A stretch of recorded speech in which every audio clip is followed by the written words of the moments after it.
Siemanko, tutaj zapowiedź kolejnej maszyny. Tym razem mamy Tigera 1200 Explorer. Inaczej tak, na co przyjechał? Ogólnie maszyna stoi kilka lat, nie tykana nawet, ponieważ w trasie coś tam chrupło i już od tego czasu motocykl nie był w ogóle nawet próby odpalenia.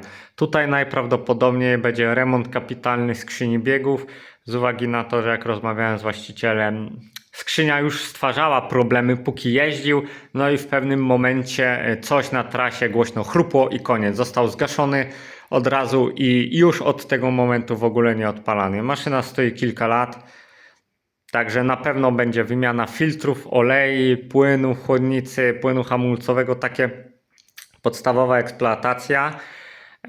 Z kolejnych rzeczy, no to rozbiórka cała, wyjęcie skrzyni, wszystko, demontaż wydechu, rozbiórka miski i wszystkich tam elementów pod spodem, smoki, nie smoki, wszystko to trzeba zrewidować. Czy czasem nawet jak się coś ukruszyło, to gdzieś nie spadło, bo to nie ma opcji odpalenia bez ściągania miski, jak już takie coś się zadziało. Wymiana opon, bo są opony dostarczone i tak naprawdę na tym etapie serwis się będzie kończył. Jak klient będzie chciał coś kiedyś jeszcze robić, to w późniejszym etapie, ponieważ remont skrzyni nie będzie tanią rzeczą, to już od razu można z góry powiedzieć, a jeszcze kolejna kwestia, co tam się uszkodziło w ogóle, bo może być tyle uszkodzeń, że bardziej się będzie opłacało szukać całą skrzynię biegów, ponieważ wszystko kupić i, że tak powiem, złożyć ją na nowych elementach, jak jest dużo uszkodzone, no to wiadomo, że jest wiadro złota, jak to się mówi, tak? Także zobaczymy.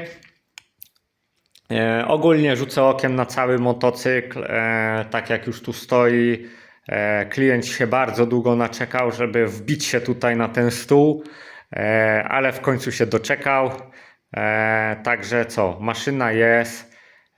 Można brać się do roboty, a za jakiś czas tam dowiecie się, jak wrzucę cały film z prac tego, co faktycznie się uszkodziło i ile rzeczy trzeba było wymienić, żeby to ogarnąć, żeby maszyna wróciła, jak to się mówi, do żywych. Także tym akcentem kończymy. Trzymajcie się. Hej!